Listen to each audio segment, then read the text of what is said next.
So in this tutorial, we're going to look at a magic circle or magic ring. You'll see both used in patterns, so either MC or MR. I prefer magic ring just because sometimes MC can mean main colour and it saves me getting confused.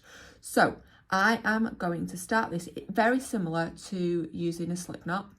It's very much the same process. This particular technique is very common with amigurumi and some triangular shawls.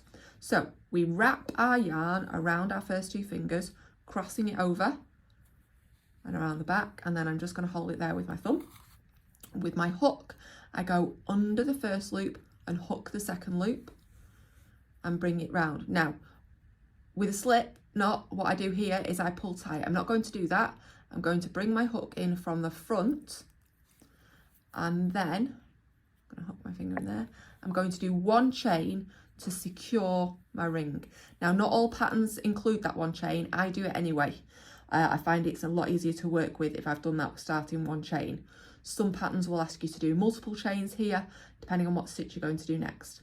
So what happens from here is that you work into the ring.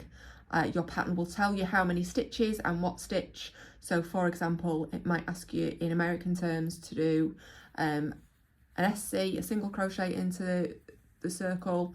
In UK terms, that's what we call double crochet, DC. You can do repeated of those. The beauty of a magic circle is we can do as many stitches as we need because it's a variable size. I'm just going to do 3 here just to demonstrate how it works.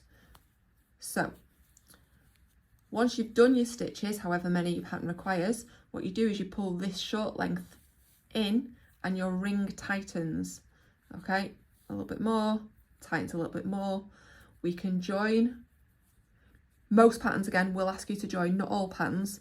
Join to your first stitch, so we just slip in there and slip through, and then we can pull this completely tight and you've got no hole in the center. So this is where it's advantageous over doing the chain, because you end up with a perfectly tight center circle, and then you will work in the stitches around.